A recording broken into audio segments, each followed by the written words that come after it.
August 28th, 1963. Washington. It's a warm Wednesday evening in August, but it's not a Wednesday like so many others, like any other day. Walking through the city, under the gaze and in the faces of people, you notice a composed and proud collective energy. People of all races and ages are deep in thought, and the expectation is directed towards a few hours that separate them from the big demonstration for work and freedom, which will be held in the afternoon. Time, 8:40 p.m. The man of the hour gets up in front of the Lincoln Memorial, a man with a conviction of his ideas. And thanks to his outstanding gifts of communication, he's been able to carry away an entire nation towards an epochal change. The man is Martin Luther King. And that evening, he would deliver one of the most famous speeches of all time. A speech entitled, "I Have a Dream," from which we will include a brief excerpt. I have a dream that one day this nation will rise up and live out the true meaning of its creed. We hold these truths to be self-evident, that all men are created equal. I have a dream that one day on the red hills of Georgia, the sons of former slaves and the sons of former slave owners will be able to sit down together at the table of brotherhood. I have a dream that one day even the state of Mississippi, a state sweltering with the heat of injustice, sweltering with the heat of oppression, will be transformed into an oasis of freedom and justice. I have a dream that my 4 little children will one day live in a nation where they will not be judged by the color of their skin, but by the content of their character. Martin Luther King.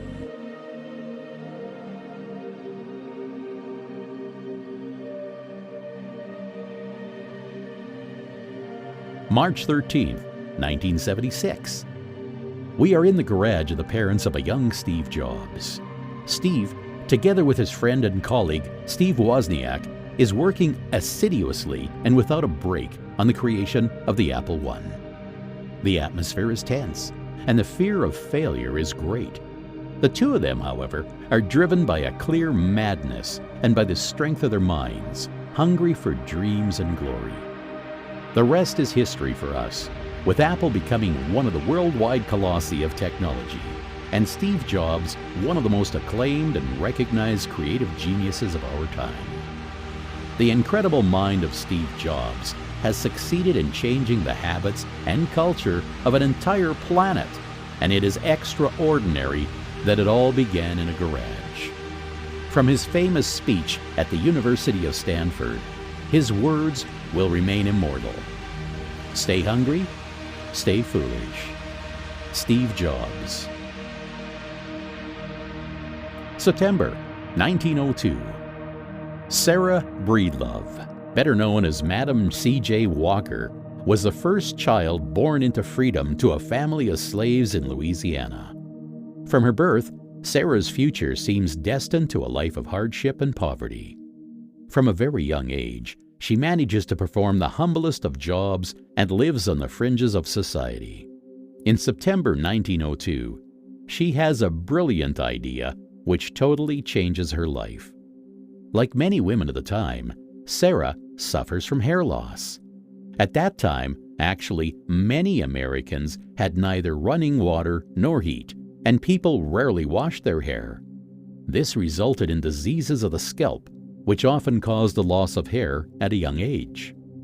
During that September of 1902, after months and months of experiments and trials, the woman creates a true shampoo as well as a cream to encourage the regrowth of hair.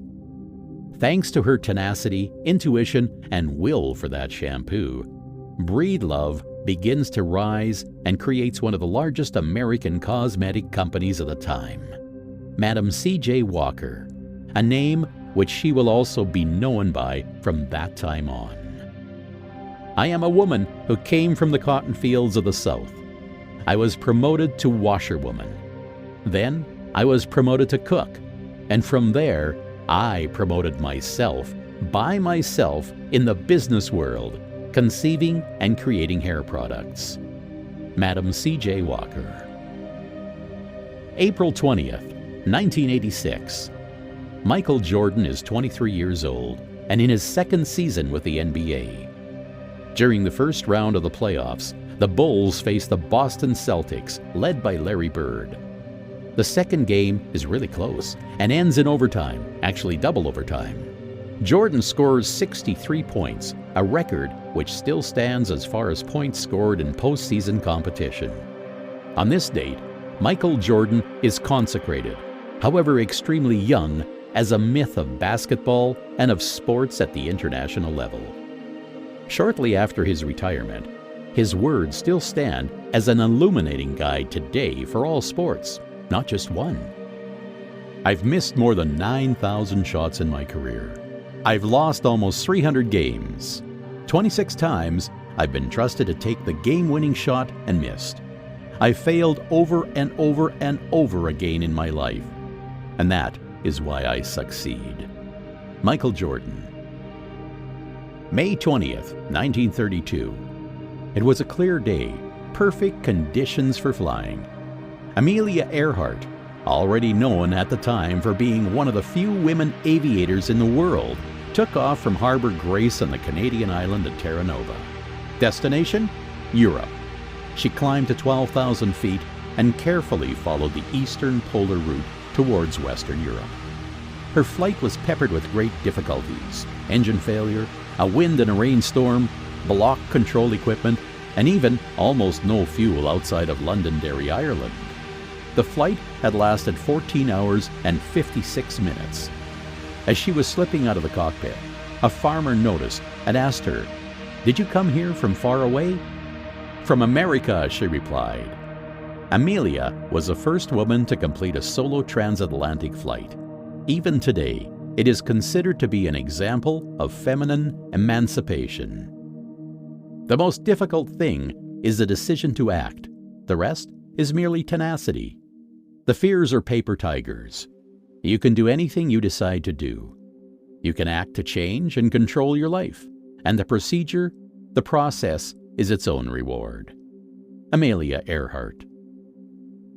October of 1965. The University of Cambridge, England. A few years earlier, they had already diagnosed Stephen Hawking with a degenerative illness which will soon put him in a wheelchair. Even though they have only given Stephen 2 years to live, the young mathematician has only one thing on his mind: to discover the mysteries of the universe. In October of 1965, Hawking defends his PhD thesis entitled Properties of Expanding Universes, in which he expresses his theory of the universe and black holes. His research represented a tried and true revolution in the scientific world, and his contribution is still topical in our day. Stephen Hawking's genius has been compared to that of Albert Einstein and other great scientists of the past. It is clear that we are just an advanced breed of primates on a minor planet orbiting around a very average star, in the outer suburb of one among 100 billion galaxies. But ever since the dawn of civilization, people have craved for an understanding of the underlying order of the world. There ought to be something very special about the boundary conditions of the universe. And what can be more special than that there is no boundary, and there should be no boundary to human endeavor? We are all different. However bad life may seem, there is always something you can do and succeed at. While there is life, there is hope. Stephen Hawking.